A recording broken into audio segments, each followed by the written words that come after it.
20 রাকাত তারাবি নামাজ সম্পন্ন করছিলা, যাও যাও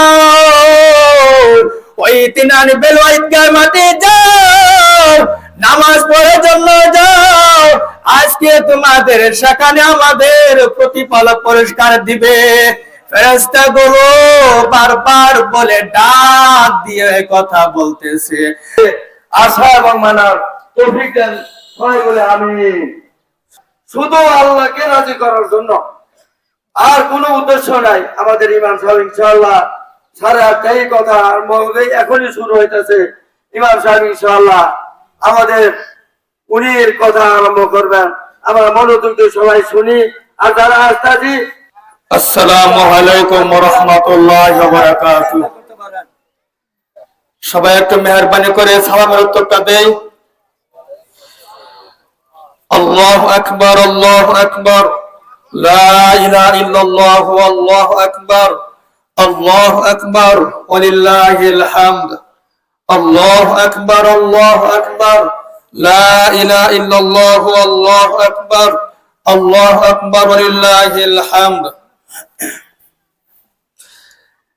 আলহামদুলিল্লাহ, আমরা যারা এখানে আসছি আমরা সবাই কি আলহামদুলিল্লাহ ভালো আছি তো? ইনশাআল্লাহ সংক্ষিপ্ত ভাবে আলোচনা হবে। আমরা ইনশাআল্লাহ সবাই মনোযোগ সহকারে ইনশাআল্লাহ শ্রবণ করি। আলহামদুলিল্লাহ, আলহামদুলিল্লাহি ওয়া কাফা ওয়া সালামুন وسلام على عباده الذين اصطفى أما بعد فأعوذ بالله من الشيطان الرجيم.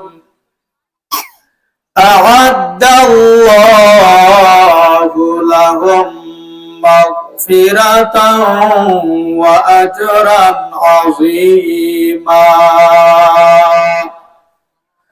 وقال رسول الله صلى الله عليه وسلم أبدلكم الله، أو كما قال رسول الله صلى الله عليه وسلم.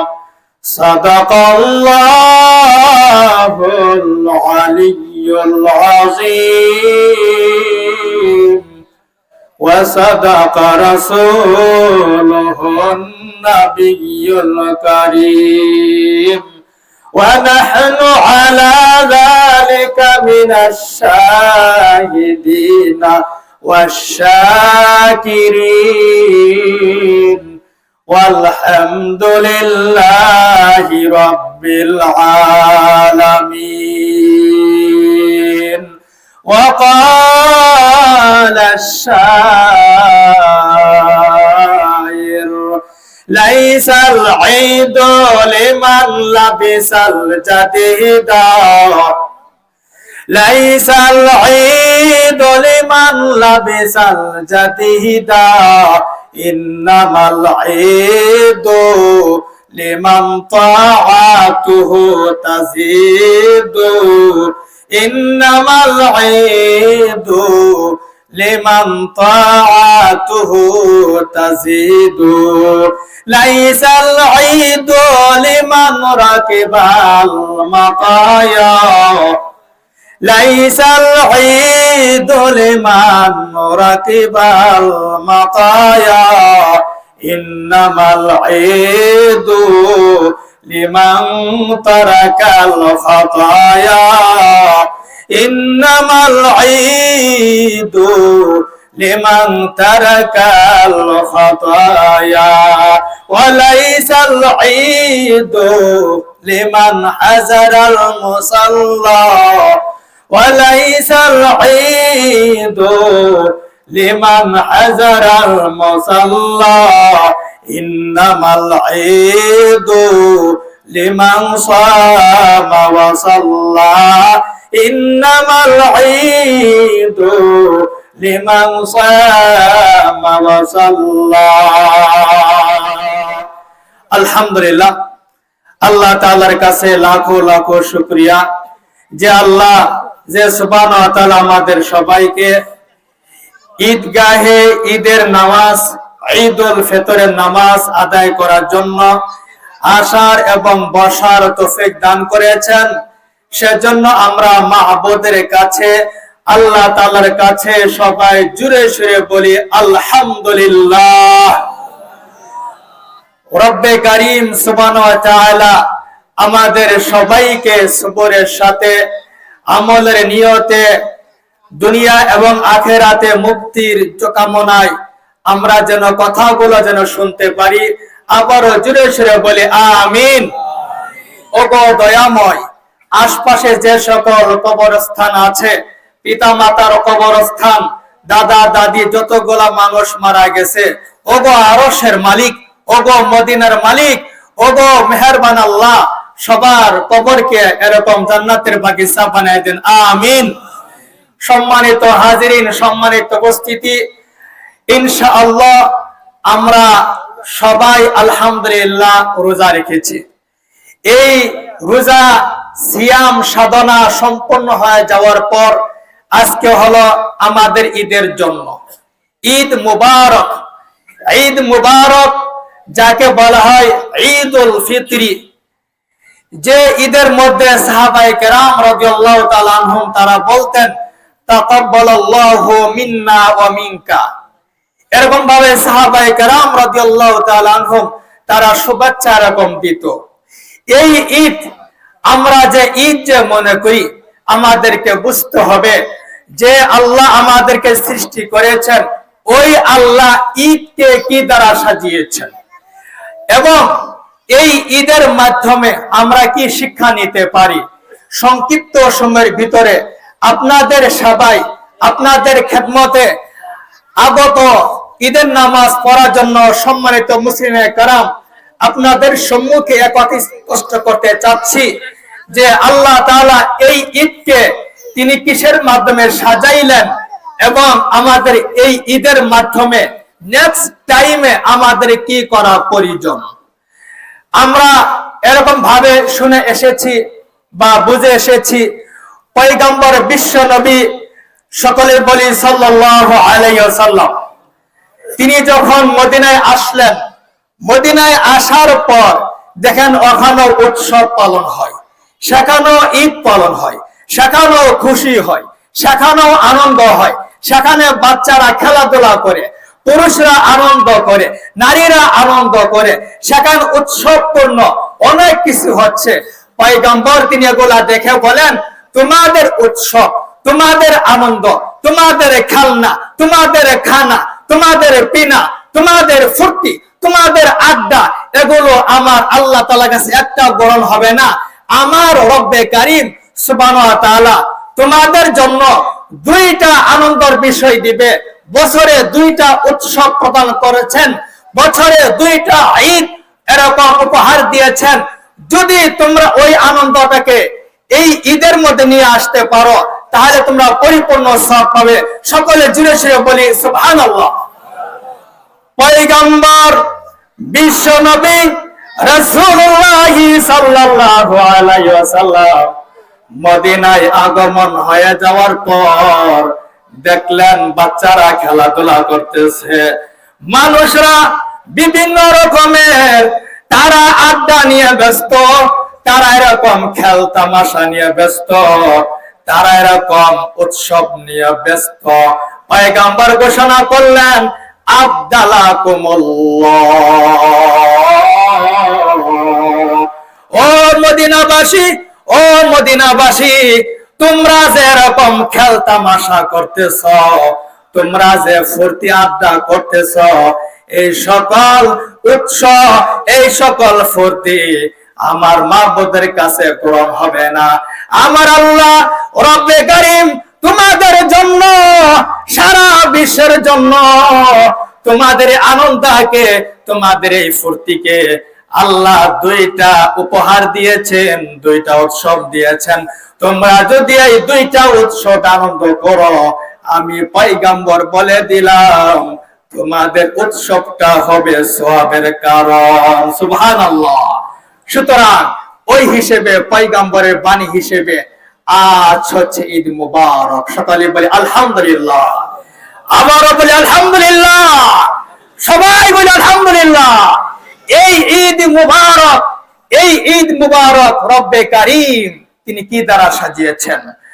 আমাদের বয়স যাদের 70 বছর হয়েছে, আমাদের বয়স যাদের 80 বছর হয়েছে, আমাদের বয়স যাদের 100 বছর হয়েছে, আমাদের বয়স যাদের 20 বছর হয়েছে, আজকে আমরা ঈদগাহ থেকে জানতে পারবো, বুঝতে পারবো ঈদ রব্বে কারীম তিনি কি দ্বারা সাজিয়েছেন আর আমরা কি করতেছি, আমাদের কি করা প্রয়োজন। সুতরাং আমাদের সেটা বুঝতে হবে। আজকে রাতটা ছিল লাইলাতুল জাইজা, অর্থাৎ পুরস্কারের রাত। পুরস্কারের রাত এরকম ভাবে দিন হওয়ার সাথে সাথে ফেরেশতারা অলি গলিতে এরকম ভাবে তারা দাঁড়িয়ে আছে। সকলে জোরে সোরে বলি সুবহানাল্লাহ। কিতাবের মধ্যে লেখা আছে, হাদিসের কিতাবের মধ্যে লেখা আছে, পয়গম্বর বলেছেন ঈদের দিন যখন নাকি ঈদ হয়ে যায়, যখন নাকি ঈদের চাঁদ উদিত হয়, ঈদের চাঁদ উদিত হয়ে যাওয়ার পরে এরকম ফেরেশতারা রাস্তার মোড়ে মোড়ে দাঁড়িয়ে থাকে, কিন্তু আমরা দেখি না। কিতাবের কথা আমাদের বিশ্বাস করতে হবে। ফেরেশতারা রাস্তার মোড়ে মোড়ে দাঁড়িয়ে বলে, ও তিনানি ফেলোয়া লোকেরা, তোমরা যাও যাও ঈদের নামাজ পড়ার জন্য চলে যাও। আপনি যে গেট থেকে বেরোচ্ছেন, আপনার বাড়ির গেটের মধ্যে ফেরেশতা নিয়োজিত। আপনি যে রাস্তা দিয়ে আসতেছেন, রাস্তার মধ্যে ফেরেশতারা, রহমতের ফেরেশতারা নিয়োজিত। প্রত্যেক মোড়ে মোড়ে ফেরেশতারা নিয়োজিত। ফেরেশতারা তাদের কণ্ঠে কণ্ঠে বলতেছে, ও দুনিয়ার মানুষ, তোমাদেরকে আজকে পুরস্কার দেওয়া হবে। তোমরা সবাই ঈদগাহে চলে যাও। তোমরা 1 মাস পর্যন্ত তোমরা রোজা রাখছো, এই রোজার পুরস্কার দেওয়া হবে। তোমরা সবাই একত্র হয়ে যাও, ঈদগাহে তোমরা একত্র হয়ে যাও। আমরা ফেরেশতারা বললাম, তোমরা যখন নাকি ঈদের নামাজ পড়ার জন্য এরকম ঈদগাহে চলে আসবা, আমরা ফেরেশতারা বলে দিল, আমরা সাক্ষী আছি তোমরা এরকম ভাবে কত কষ্ট করে রোজা রাখছিলা। আল্লাহ তাআলা কোরআন শরীফের মধ্যে ইরশাদ করেন, আ'আদাল্লাহু লাহুম মাগফিরাতাও ওয়া আজরান আযীমা। সকলে বলে সুবহানাল্লাহ। আল্লাহ এত খুশি ও বাবাজি, ও যুব ভাইরা, ও উঠতে বয়সী ভাইরা, আল্লাহ এত খুশি হয়ে যাবেন, এত খুশি যারা রমজানের রোজা সাধনা করলো, আল্লাহ তাআলার দাওয়াগুলো তারা যারা পালন করলো, এরকম আল্লাহ তাআলার হুকুমগুলো সঠিকভাবে পালন করলো, আল্লাহ তাআলা বলেন, আমি তোমাদের জীবনের সমস্ত গুনাহ খাতাগুলো মাফ করে দিলাম। ও আজরান আযীমা। ও মানুষ, ও আমার বান্দা, তোমরা ভালো করে মনে রাখো, শুধু আমি তোমাদের এরকম মাফ করে দেই নাই, তোমরা ভালো করে মনে রাখো, তোমরা যত রকমের গুনার কাজ করছিলা, ওই সকল গুনাহগুলোর পরিবর্তে আমি সওয়াব দান করব। শুধু তাই নয়, ও আজরান আযীমা, আমি আল্লাহ তোমাদেরকে বিশাল বিশাল পুরস্কার দান করব। সবাই চিল্লাই বলেন সুবহানাল্লাহ। কি বলবো ওমর রাদিয়াল্লাহু তাআলা আনহু, তার অনেক ঘটনা আছে কিতাবের মধ্যে। বিখ্যাত শায়ের মিশকাতুল মাসাবির একটা ব্যাখ্যা গ্রন্থ মাজাইর হকের কিতাবের মধ্যে লেখা আছে ঈদের সম্পর্কে সুন্দর কবিতা, আরবি কবিতা। কি কবিতা? আরবি আরবি কবিতা আছে, আরবি কবিতা আছে। যদিও আরবি কবিতা আমি আপনাদের সম্মুখে আরবি কবিতাটা বাংলায় অনুবাদ করে দিব। আরবি কবিতাটি হলো, লাইসাল ঈদু লিমান লাবিসাল জাদিদা ইন্নামাল ঈদু লিমান তাআতুহু তাজিদু। লাইসাল ঈদু লিমান লাবিসাল জাদিদা ইন্নামাল ঈদু লিমান তারাকাল খাতায়া। ওমর রাদিয়াল্লাহু তাআলা আনহু তিনি কত বড় বাদশা ছিলেন। ওমর রাদিয়াল্লাহু তাআলা আনহু, ওমর রাদিয়াল্লাহু তাআলা আনহু, ওনার একটা মেয়ে ছিল। ঈদের দিন মেয়ের জন্য কিছু কেনাকাটা করা লাগবে। ছোট্ট মেয়ে, ওমর হলো ছোট মেয়ের পিতা। ওমরকে বলল, আমার বাবা, আজকে তো ঈদের দিন, আমার জন্য নতুন কাপড় চোপড় কোথায়? ওমর রাদিয়াল্লাহু তাআলা আনহু বলেন, আমি তোমার জন্য নতুন কাপড় চোপড়ের ব্যবস্থা করতেছি। ওমর রাদিয়াল্লাহু তাআলা আনহু, যিনি সারা দুনিয়ার অর্ধক শাসক ওয়ালা ছিলেন, যিনাকে দেখলেই শয়তান ভয় পেত, ওমর রাদিয়াল্লাহু তাআলা আনহুর কথার কারণে সমুদ্রের মধ্যে পানি এসে গেছে। ওই ওমর রাদিয়াল্লাহু তাআলা আনহুকে বলল, তার মেয়ে বলল, আব্বু, ঈদের দিন আমার একটা জামা কিনে দাও। কত ছেলে মেয়েরা সুন্দর সুন্দর জামা কাপড় পরেছে, আমার জন্য জামা কাপড় কোথায়? ওমর রাদিয়াল্লাহু তাআলা আনহু বলেন, ও আমার মেয়ে, আমি তোমার জন্য জামার ব্যবস্থা করতেছি। কিতাবের মধ্যে লেখা আছে, ঈদের দিন, ঈদের দিন ওমর অর্থমন্ত্রীর কাছে চিঠি লিখলেন, ও অর্থমন্ত্রী, আমাকে কিছু অগ্রিম কিছু বেতন দেন। ওই বেতন দিয়া আমার মেয়ের জন্য ঈদের কাপড় চোপড় কিনে দিব। অর্থমন্ত্রী বললেন, আমি আপনাকে অগ্রিম বেতন দিতে পারি, শর্ত হলো আপনি কি আগামী 1 মাস বাঁচতে পারবেন কি না। 2 নম্বর শর্ত হলো, আগামী 1 মাস আপনাকে জনগণ আপনার পদে রাখবে কিনা। যদি এই 2টা শর্ত আপনি পূরণ করতে পারেন, ওমর, আমার কোনো আপত্তি নাই, আমি আপনাকে এরকম দিনার মুদ্রা দিতে রাজি আছি। ওমর রাদিয়াল্লাহু তাআলা আনহু যখন জানতে পারলেন আমাকে যে শর্ত দেওয়া হয়েছে, এই শর্ত আমি পরিপূর্ণ করতেও পারবো না, এই জন্য ওমর রাদিয়াল্লাহু তাআলা আনহু বলেন, ও গো মালিক, আমি যদি অগ্রিম এরকম টাকা পয়সা নেই, 1 মাসের বেতন গুলা যদি নেই, আর যদি আমি অবস্থায় মারা যাই, হাসরের ময়দানে আমি আল্লাহ তাআলার কাছে কি জবাব দেব? আমার বাবা, আমার বন্ধুগণ, আমরা কয়জন আছি, আমরা কয়জন আছি গো এরকম আমরা বলা, এরকম আল্লাহকে ভয় করলে বলো। ওমর রাদিয়াল্লাহু তাআলা আনহুর জীবন থেকে শিক্ষা নেন যে ওমর ঈদের দিন এরকম ভাবে নিজের মেয়েকে না নিয়ে, নিজের মেয়ের দিকে না তাকাইয়া আল্লাহ তাআলাকে ভয় করলো। ওই ওমর রাদিয়াল্লাহু তাআলা থেকে আমাদের শিক্ষা নেওয়া উচিত। ওগো দয়াময়, আপনি আমাদেরকে ঈদ দান করছেন, আমরা ঈদের মধ্যে কি আমল করি আর কিসের আমল করি না। লাইসাল ঈদু লিমান লাবিসাল জাদিদা, লাইসাল ঈদু লিমান লাবিসাল জাদিদা ইন্নামাল ঈদু লিমান তাআতুহু তাজিদু। কবি বলেন, ঈদ হলো ওই ব্যক্তির জন্য নয়, আমরা মনে করি সুন্দর সুন্দর কাপড় চোপড় পরা নাম হলো ঈদ। কবি বলেন, না না, সুন্দর সুন্দর কাপড় চোপড় পরা নাম ঈদ নয়।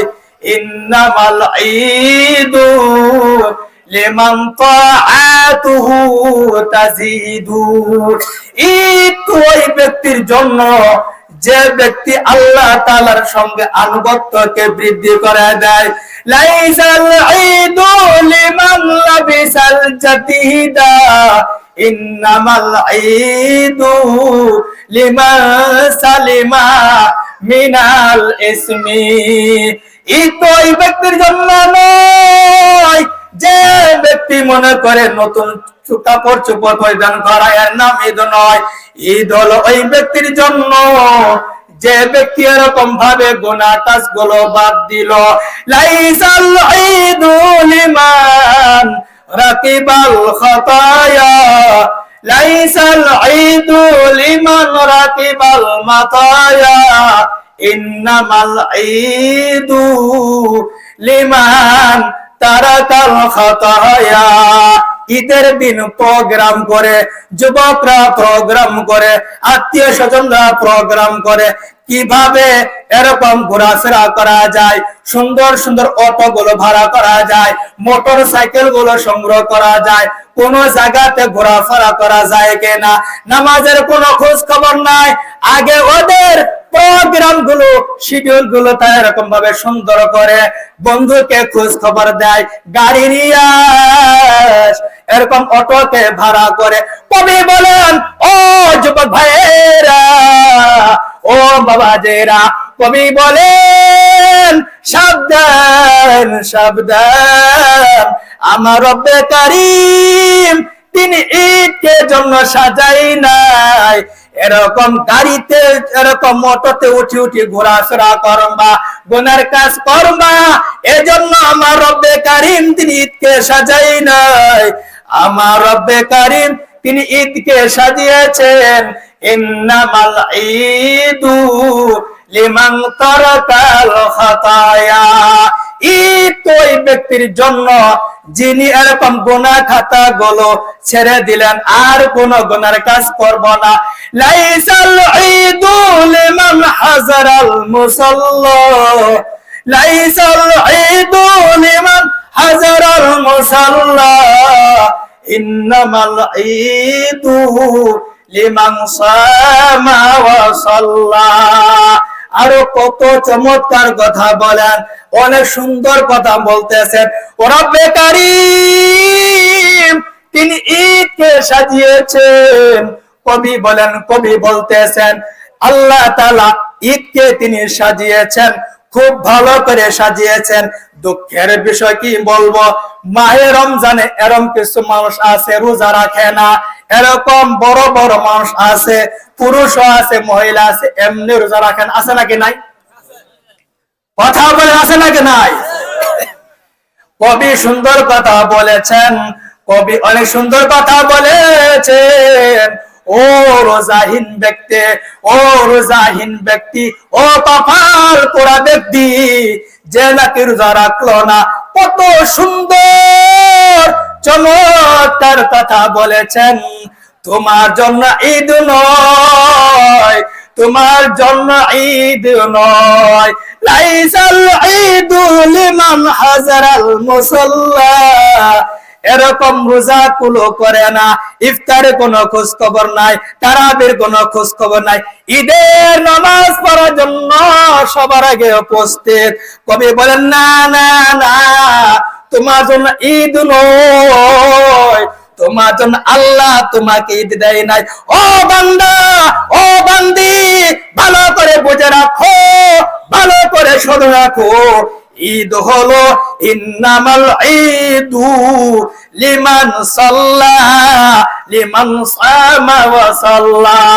ঈদ ওই ব্যক্তির জন্য, ওই মানুষটার জন্য, ওই মানুষটার জন্য ঈদ যিনি মাহে রমজানে রোজাগুলো সম্পন্ন করলেন, তারাবিগুলো সম্পন্ন করলেন, ওই ব্যক্তির জন্য হলো ঈদ। এর বিকল্প ভিন্ন কোন ব্যক্তির জন্য ঈদ হতে পারে না। কথা ঠিক কিনা? সুতরাং আমাদের বুঝতে হবে, কত সুন্দর কথা। পরিসমাপ্তি একটা চমৎকার কথা আপনাদের সম্মুখে উপস্থাপনা করতেছি, যেটা না বললে নয়। সেটা হলো আমরা এরকম ভাবে শাওয়ালের 6টা রোজা রাখে। সকলে বলি আলহামদুলিল্লাহ। আবার জুড়ে ছুড়ে বলি আলহামদুলিল্লাহ, আরো জুড়ে বলি আলহামদুলিল্লাহ।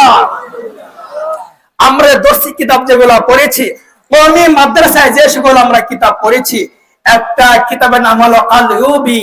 সেখানে একটা চমৎকার কথা আছে, যে কথাটা আপনাকে আশ্চর্য করবে।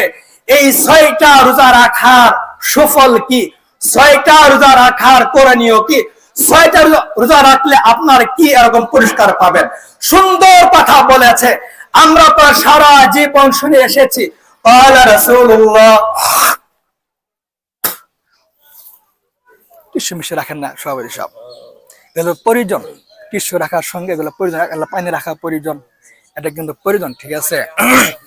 আমার বন্ধুরা বলতেছিলাম, হাদিসের মধ্যে আসছে, ক্বালা রাসূলুল্লাহ সাল্লাল্লাহু আলাইহি ওয়াসাল্লাম, মান সামা রমাদান সুম্মা তাবাহু সিত্তাম মিন শাওয়ালা কানা কাসিয়ামিদ দাহরে।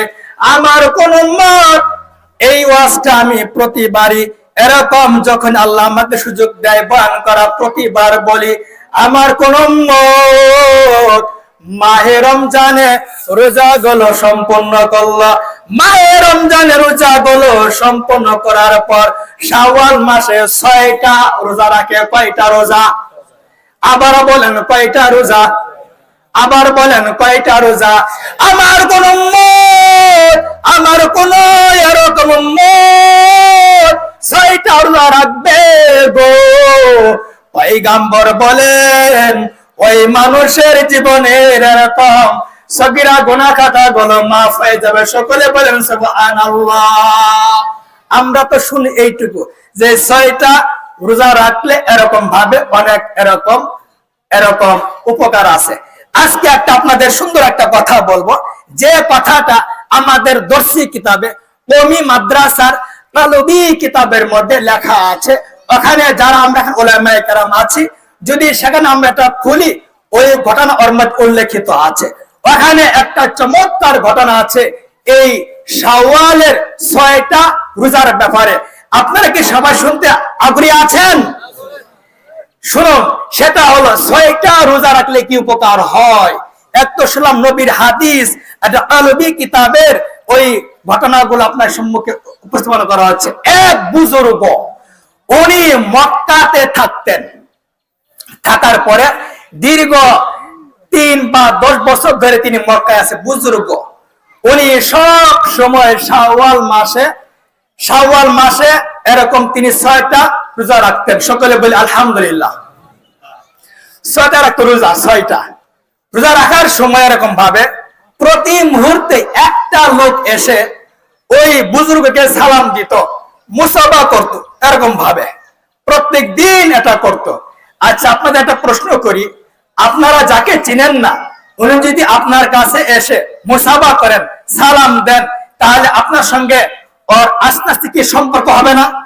সম্পর্ক হবে। ঠিক ওই বুজুর্গ যিনি এসে সালাম দিত বুজুর্গকে, ওই বুজুর্গ তাকে চিনত না, সালাম দিত, মুসাফা হতো, এগুলো সব দিন হতো। আস্তে আস্তে ওর সঙ্গে সম্পর্ক গভীর হয়ে গেছে। এইভাবে হঠাৎ একদিন দেখে যে উনি আসে না, মক্কাতে আসে না।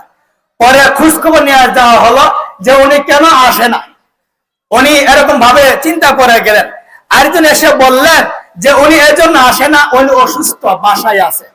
ওই বুজুর্গ সংবাদ শোনার পর ওই যে লোকটা বুজুর্গকে সালাম দিত, তা এরকম বুজুর্গ ওই লোকের বাসায় গেছে, গিয়ে দেখে ওই লোকটা এরকম ভাবে অসুস্থ অবস্থায়, শয়ন অবস্থায় সে শুয়ে আছে।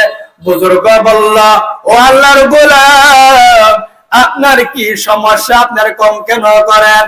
ওই লোকটা বলল, ও বুজুর্গ,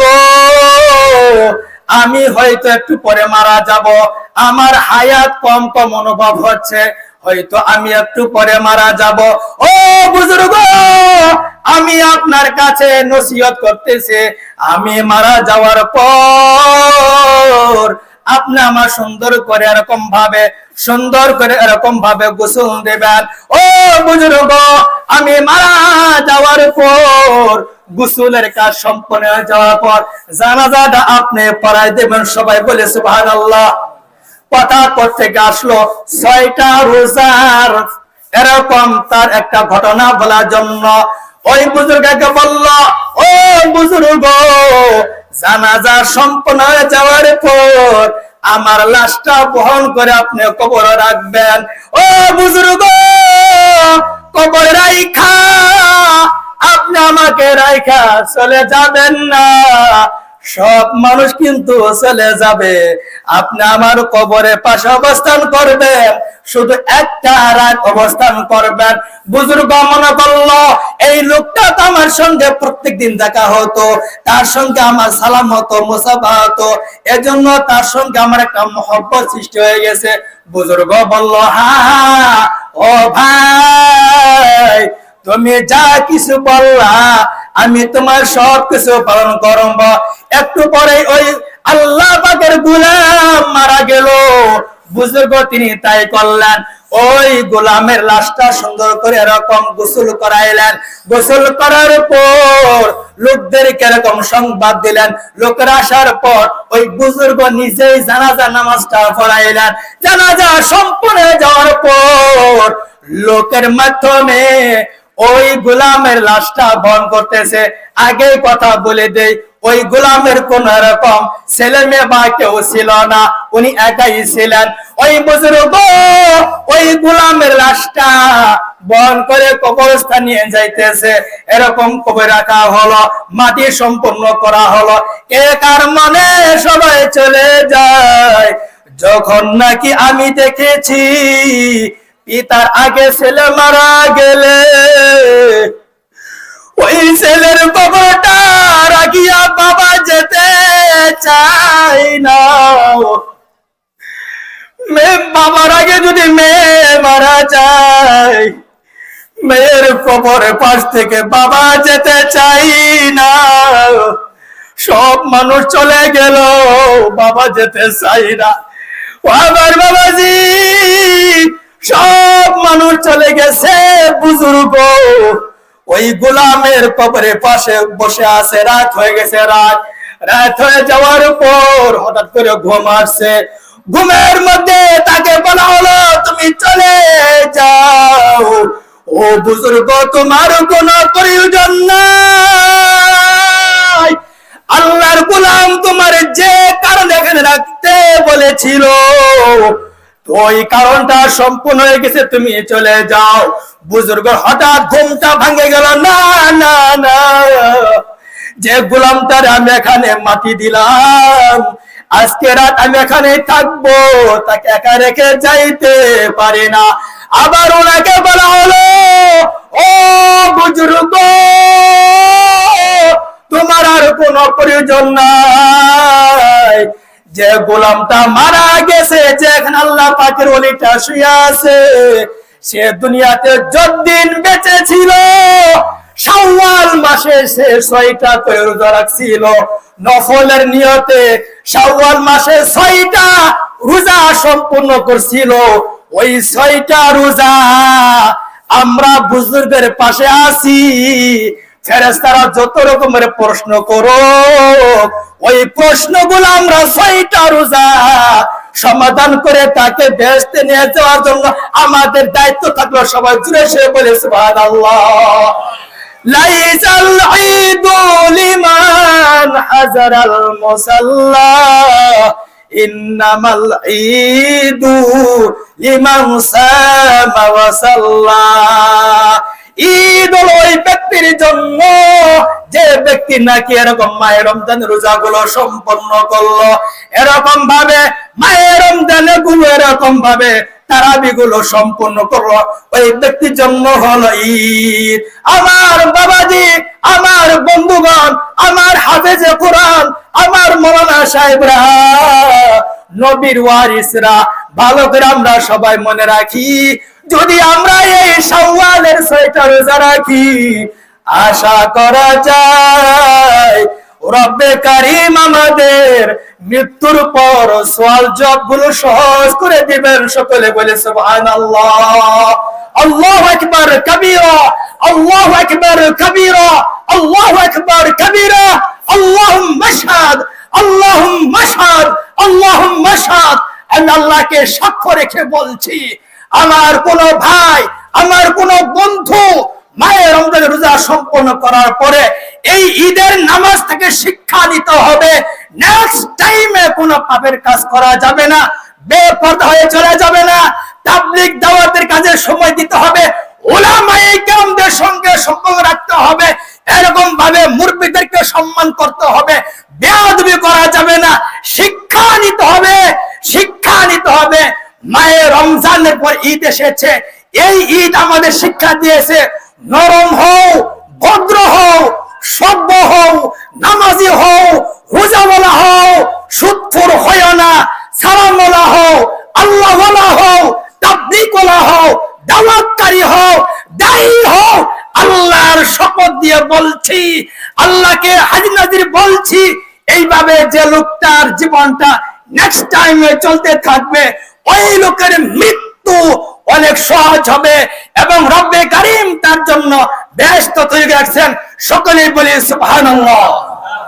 আমার বাবাজি, আমার বন্ধুগণ, ইনশাআল্লাহ আমরা অচিরে ইনশাআল্লাহ নামাজে দাঁড়িয়ে যাব। আপনাদের সবাই, আপনাদের খেদমতে আমি এটাই চেয়েছি বুঝাইতে, এটাই আমি এরকম অনুধাবন করতে পেরেছি, এটা আমি চেয়েছি বুঝাইতে। ঈদুল ফিতর আমাদের কি শিক্ষা দিয়েছে, এই শিক্ষা সারা জীবন মনে রাখতে হবে। শুধু সেমাই খাওয়ার ঈদ নয়, শুধু সুন্দর সুন্দর টুপি পরানো ঈদ নয়, শুধু এরকম মুসাফা করানো ঈদ নয়, শুধু আত্মীয় স্বজনকে দেখা করানো ঈদ নয়। ঈদ একটা স্বতন্ত্র ইবাদত। ঈদ থেকে শিক্ষা নিতে হবে, আমার দ্বারা যেন কোনো গুনাহের কাজ না হয়। রব্বে কারীম ঈদ মুবারকে দান করেছেন পুত পবিত্র অবস্থায়, সুতরাং এই পুত পবিত্র ঈদুল ফিতর ঈদ দ্বারা আমাদের জীবনটাকে পুত পবিত্র করতে হবে। যে মানুষটা ঈদের মাধ্যমে নিজের পরিবর্তন আনতে পারবে না, বুঝতে হবে তার ঈদ, তার সিয়াম, তার সালাত, তার যাকাত, তার ফিতরা আল্লাহ দরবারে কবুল হয় নাই। সুতরাং ডাক্তার যেভাবে প্রেসক্রিপশন দিয়ে দেয়, ডাক্তার যেভাবে ব্যবস্থা পত্র দিয়ে দেয়, তোমার জন্য এরকম চলতে থাকবে। রব্বে কারীম ব্যবস্থা পত্র দিয়েছে 1 মাসে, যে তুমি ভাবে চলতে থাকবা, আবার 11 মাস, এরপরে আমি আবার ব্যবস্থা পত্র দিব। সুতরাং ব্যবস্থা পত্র যিনি চলতে থাকবে, ওই মানুষটা কখনো জাহান্নাম হইতে পারে না, ওই মানুষটা কোন এরকম দুষ্ট হতে পারে না, ওই মানুষটা কখনো এরকম বেরোজ হতে পারে না, ওই মানুষটা কোন বেনামাজ হতে পারে না। দুঃখের বিষয়, আমি দেখেছি, আমি স্বচক্ষে দেখেছি, আমার সামনেও এরকম বড় বড় মানুষ তারা ধূমপান করতেছে, তারা পান খাইতেছে। সবাই নাউজুবিল্লাহ বলি। জাহান্নাম ওদের জন্যই। জাহান্নাম বলবো না, কি বলবো? আমি বলিনি, পয়গম্বর বলছে, দোষ দেন ওনাদেরকে, আমার কোনো দোষ নেই। মরে দেখেন আর এরকম পাবেন, জাহান্নাম জাহান্নাম। কালেমা নসিব হবে না, তওবা যদি না করা হয় কালেমা নসিব হবে না। ইনশাআল্লাহ আমরা ইনশাআল্লাহ আপনাদের সম্মুখে যে কথাগুলো বলা হলো, আমার কথা দ্বারা যদি কোনো ভাই কষ্ট পান, আমার কিছু করার নাই। যে কথাগুলো আমরা কোরআন হাদিসে পেয়েছি, ওই হক কথাগুলো, মিম্বার তৈরি করা হয়েছে হক কথা বলার জন্য, মসজিদের মিম্বার তৈরি করা হক কথা বলার জন্য, ঈদগাহের মিম্বার তৈরি করা হয়েছে হক কথা বলার জন্য। সুতরাং এই সকল স্থান থেকে হক কথা বের হবে। যদি কোনো ভাই আমার আলোচনা কষ্ট পান, মেহেরবানি করে আল্লাহর হস্তে আল্লাহর দিকে তাকিয়ে নবীকে খুশি করার উদ্দেশ্যে, আল্লাহকে খুশি করার উদ্দেশ্যে, জান্নাত পাওয়ার উদ্দেশ্যে আমরা সবাই হাসি খুশি থাকবো। সকলে বলি আমিন।